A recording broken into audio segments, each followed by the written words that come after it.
This crown-wearing girl is a top dancer of a major theater in Russia.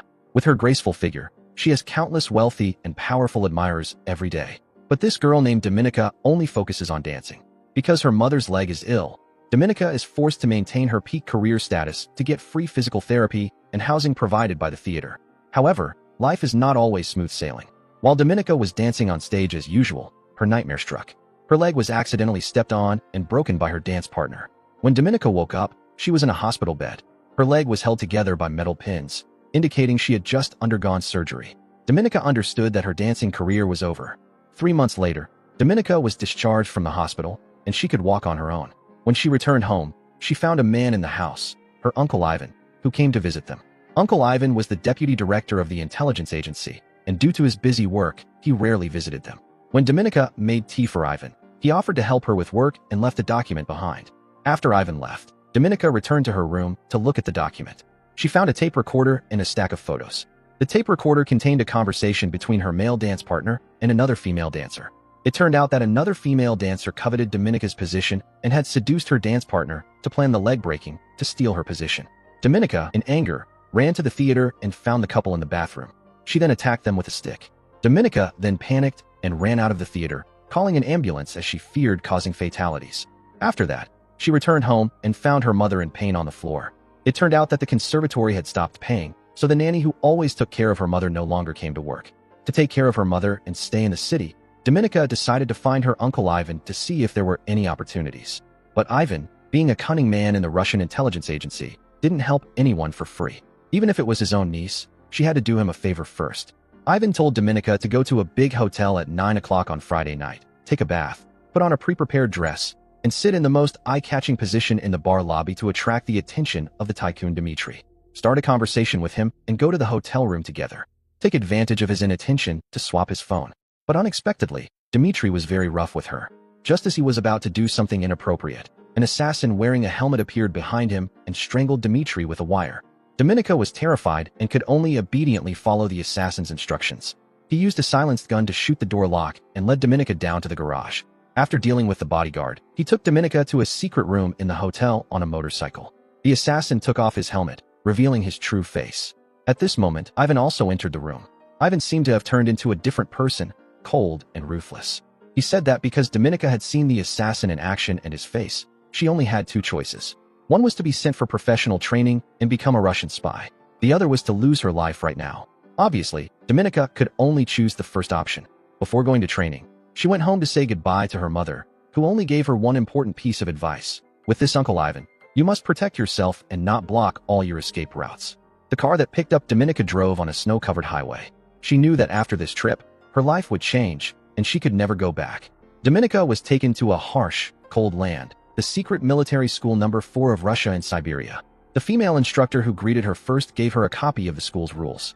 Under no circumstances should she reveal her real name or any other personal information. In the school, all students were called Sparrows, and they were all young men and women sent from all over the country. One of the main lessons was how to find the opponent's weaknesses and exploit them. After the female instructor finished speaking, she called Dominika and another male student to the front and told them to strip naked in front of the whole class. Dominika looked at the female instructor in disbelief, but the female instructor told her that from the moment they were born, their bodies belonged to the country, and to repay the country, they had to forget their dignity and morals. In addition to learning to forget her dignity, Dominika also learned all kinds of skills such as shooting, lock-picking, and tracking. Just like her Uncle Ivan said, Dominika seemed to be born a good seed for espionage. Every subject was excellent, but because she was always outstanding, she made others envious and jealous. One day, while Dominika was taking a shower, a naked male student suddenly pushed her against the wall. This person had been dissatisfied with Dominika for a long time and wanted to conquer her by despicable means. But Dominika couldn't be easily conquered. She grabbed the steel squeegee and knocked him down. This incident led to the headmaster calling Dominika into his office, but strangely, he didn't blame her for hitting her classmate. But the female instructor didn't let it go. In class, she called Dominika up and then called the male student she defeated. She told Dominika to give him what he really wanted. The opponent told Dominika to turn around, but she refused. She directly took off all her clothes in front of him. Seeing Dominika being so frank, he lost his desire to possess her, put on his pants, and left like a loser. In fact, Dominika had seen that what this guy wanted was power. The headmaster felt that this student had mastered the art of reading other people's minds, so he let her graduate and sent her back to Russia. As soon as Dominika returned home, Ivan's phone call came.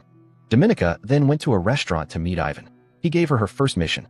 A few months ago, Nash, a CIA spy in the US, secretly met his informant in a park in Russia to exchange intelligence. At that moment, a police patrol car passed by. Seeing the informant being stopped by the police car, Nash directly pulled out his pistol and fired several shots to attract the attention of the police. Thanks to this, he rescued the informant. Nash ran straight to the US embassy and was safe. Nash then returned to the US for a while, but now the Russian security agency has discovered that he is in Budapest, Europe. To find out who his informant was, Ivan decided to send Dominika to approach Nash. Dominika didn't want to be a spy, but Ivan promised that if she completed this mission, he would set her free. Having no other choice, Dominika had to go to Budapest. She was arranged to stay in the building of the Russian Security Bureau. Her roommate was a senior spy named Marta. Having worked here for many years, Marta reminded Dominika that the station chief here was a lecherous old man. When meeting him, she should pay attention. As expected, Marta was right. He saw Dominika, and his eyes lit up, looking for opportunities to get close to her. But Dominika didn't care about these lecherous guys. She learned from the information in the documents that Nash liked to swim every day, so she secretly followed him from the swimming pool all day. In the evening, she dyed her hair blonde. The next day, she registered for a card at that swimming pool. When filling in personal information, Dominika hesitated for a while and finally tore up the registration form with a fake name. She then wrote her real name, which was equivalent to revealing her true identity to the opponent. Dominika, wearing a sexy swimsuit, walked past Nash, deliberately attracting his attention. And when she left the swimming pool, Nash called her back. Unexpectedly, Nash had noticed her presence since yesterday. He also recognized that she had dyed her hair. This showed that he knew Dominika was deliberately approaching him. Hearing this, Dominika got on the bus with a slightly tense mood, but when the bus left, she smiled. The next day, Dominika went to the swimming pool as usual, but Nash was nowhere to be seen today. When she returned the key, the staff couldn't find her information form. It turned out that her registration form had been stolen by Nash, who had investigated Dominika's real information. He then reported it to his superiors, who learned that she used to be a dancer and, more importantly, that she was the granddaughter of the deputy director of the Russian security agency. Moreover, Nash felt that this woman used her real name, which must have hidden motives. Many reasons made him decide to see if he could win this woman over. The next day, at an international wine reception, Nash met Dominika again, and they knew each other's identities. They started talking without any restraint. Nash made it clear that he wanted to be friends with her, so they agreed to have dinner together the next day. That night, Dominika returned home and found that Marta was not in the room. So she secretly searched the room and finally found an oil paper bag in the gap in the corner of the wall. Inside were many intimate photos of Marta and an American woman. A diary mentioned that this woman was the chief of staff of the US Senate. At this moment, Dominika heard the sound of the door opening as Marta returned. She still took the time to flip through a few more pages of the diary, discovering that Marta was about to conduct a $250,000 intelligence deal with this person in London. When Marta entered, Dominika came out of her room. Marta gave her a piece of paper, which turned out to be Dominika refusing the station chief's request to go to bed with him.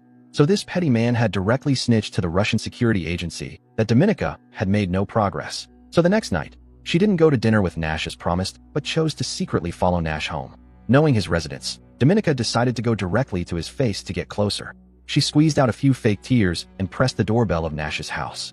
She started to pretend to be pitiful, slowly approaching Nash to seduce him with her beauty. But unexpectedly, Nash didn't take the bait. He even told Dominika to think carefully about what she really wanted. For the first time, she tasted the feeling of failure when she couldn't grasp the psychology of others, and she could only ask Nash to meet again the next day. But the next day, Dominika waited at the swimming pool for a long time, but Nash didn't show up. Having no other choice, she had to go to Nash's house again. She used her superb lockpicking skills to open Nash's room. She searched the house, but found nothing useful. Just as she was about to leave, she accidentally saw 2 glasses of wine from the night before still on the table, and she took the glass with Nash's fingerprints. Returning, she was surprised to see Ivan had arrived. This was the result of the station chief's snitching. Due to the fact that Dominika had made no progress with Nash and had not obtained any useful information, she told Ivan about Marta's upcoming $250,000 deal with the Americans in a panic. At the same time, she lied that this was something she and Marta were doing together, and she wanted Ivan to give her $250,000 first. Ivan understood that this intelligence could be important, so he temporarily let Dominika go. When he was about to leave, Ivan remembered that he had forgotten to take his coat. Dominika took the initiative to get it for him, and she accidentally found Ivan's passport and quickly memorized the number on it. After seeing Ivan off, she turned around and saw Marta holding a gun in front of her. It turned out that their conversation had been overheard. Marta questioned Dominica why she wanted to take the target that she had spent more than a year to achieve. Dominica knew that Marta couldn't get a big sum of $250,000, but she could make the director of the Russian Security Bureau pay the money to help Marta complete this deal. Marta was very curious why Dominica had to risk her life to complete the mission, so Dominica told her that she had seen the assassin under Ivan before. This should not be told to anyone. If it was revealed, Dominica would definitely be silenced. But her action indirectly harmed Marta's life. After this storm, Dominica went to the train station to buy a ticket to Vienna. Then she went to the door of a local bank. Looking through the glass door, Dominica targeted a young male employee who looked quite inexperienced as her prey. When the bank closed, Dominica pretended to rush to register a new account, and the person in charge of locking the door was the male employee she had targeted. When a pitiful beauty invited him to have coffee and fill in the account registration information, the socially inexperienced employee agreed. On the other side, Marta went to find the station chief of the intelligence station. Still holding a grudge, she revealed Dominica's weakness to him. That night, Dominica returned to her place in Budapest and didn't see Marta in the room. The bathroom door was ajar, and it turned out that the assassin who had killed the tycoon Dmitri had come here. Marta had been brutally killed. He spared Dominica's life because she was Ivan's granddaughter. But he also warned Dominica that if anyone else knew that he had killed Dmitri, the next person in the bathtub would be her. After the local police investigated, they found no useful information, so Dominica was released. The person standing at the police station door to pick her up was Nash. It turned out that he had received a report from his teammates these days. The important news he received this time was that Dominica was a Sparrow spy secretly trained by Russia. He directly confronted Dominica, comparing the differences in the intelligence structures between Russia and the US, and condemning the ruthless and heartless aspects of the Russian Security Bureau towards its own people. Nash hoped that he could make Dominica switch sides and join the CIA to serve them. Nash assured her that he would protect her as he had protected his informant. Dominica was a little swayed by that statement and finally agreed to work for the CIA. So Nash took her to the CIA's safe house in Budapest. Here, 2 CIA executives were waiting for her. For safety reasons, they put a lie detector on Dominica and asked her many questions to determine if she really wanted to join the US government. But this type of test was ineffective for a well-trained spy.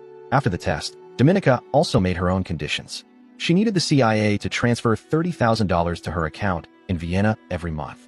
The CIA felt that Dominica was a bit greedy, and she dared to arrogantly ask for money without bringing any valuable intelligence. So Dominica told them about the US Senate Chief of Staff wanting to sell missiles. This news directly shocked all the members in the room. They didn't dare to underestimate this Russian female spy. On the day of the deal, Dominica went to the designated hotel in London. In the room, $250,000 prepared by the Russian security agency was placed, and in the secret compartment in the desk, there was also a fake diskette from the CIA. Dominica went down to the hotel bar to wait for the chief of staff to appear. Unexpectedly, the intelligence station chief Maxim came here. It turned out that he was worried about the deal and deliberately came here to help. But Dominica knew that this was actually an informant sent by Ivan. Dominica saw Maxim and angrily chased him into the room. A moment later, the chief of staff Stephanie arrived. Dominica went to sit next to her first and introduced herself as the dealer today. Stephanie, seeing that it wasn't Marta, became wary and was about to leave the hotel. But Dominica had thoroughly investigated her opponent. She knew that Stephanie was in dire need of money, so she persuaded Stephanie to go to the transaction room with her. Seeing a bag full of money, Stephanie was no longer wary.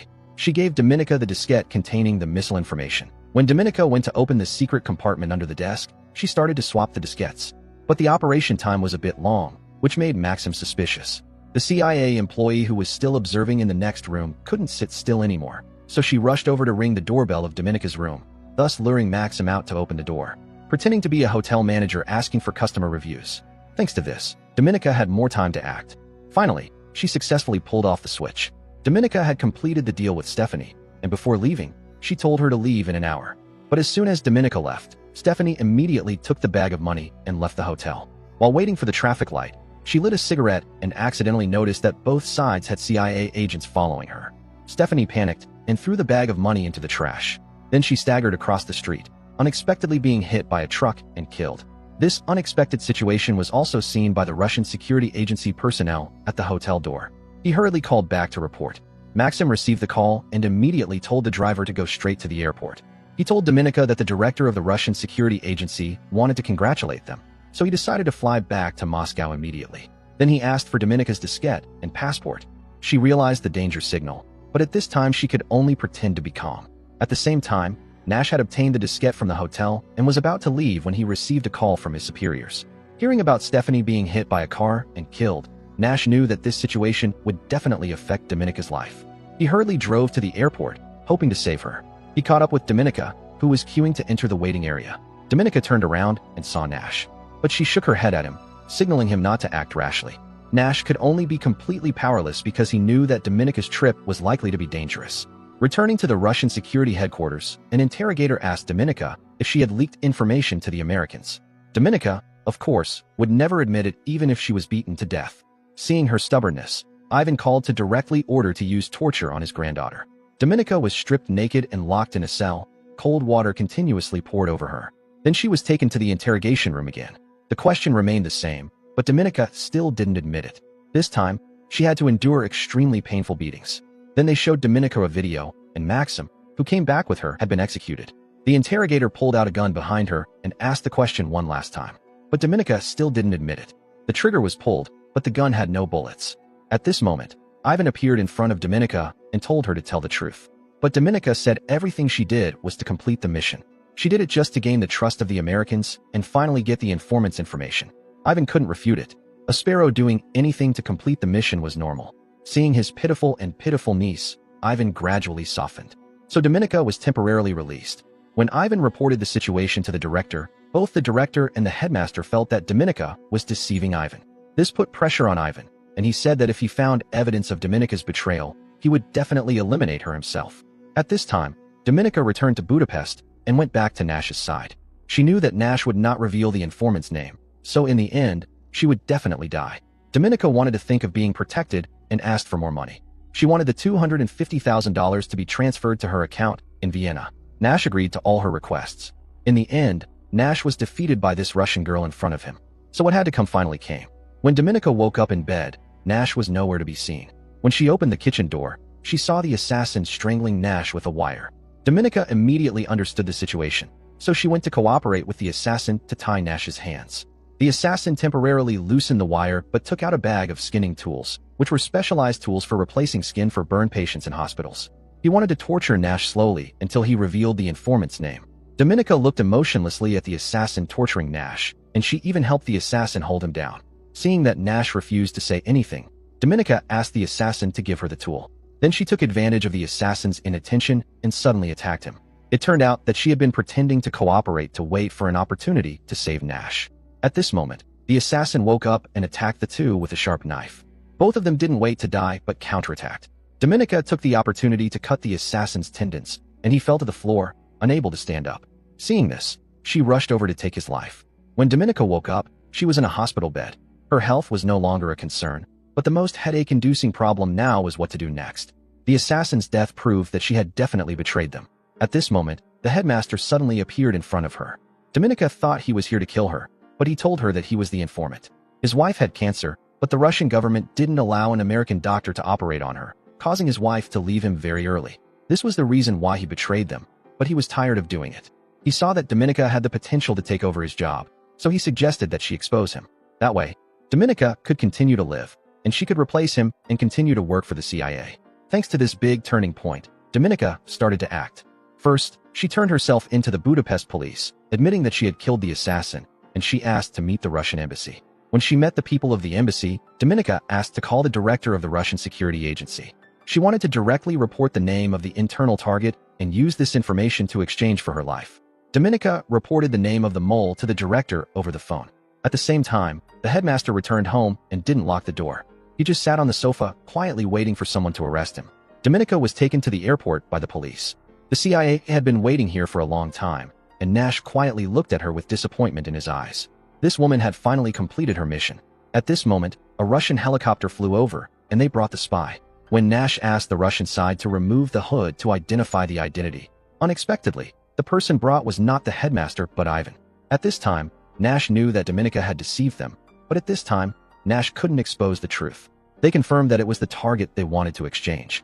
It turned out that the name that Dominica had revealed to the director was not the headmaster, but her uncle Ivan. After the director sent people to investigate, they found a used wine glass at Ivan's house. In addition, they also found that Ivan had a secret account in Vienna. The Americans had transferred $250,000 to it, and the encrypted information in the diskette that Ivan collected from Dominica was also from Vienna. A series of evidence left Ivan with no way out. At this time, Ivan said his last words in Dominica's ear, then he continued to walk towards the Americans. But Russia couldn't let a traitor leave safely. They had long been ambushed to shoot Ivan in the head. Dominica was also taken back to Russia, and she became a new generation of patriotic hero. The headmaster also sat below and applauded her with satisfaction. Just like that, Dominica replaced her uncle to become the director of the Russian Security Bureau. At the same time, she also became the top double-layered Sparrow spy, continuing to play between Russia and the US. For survival, she had to continue this game.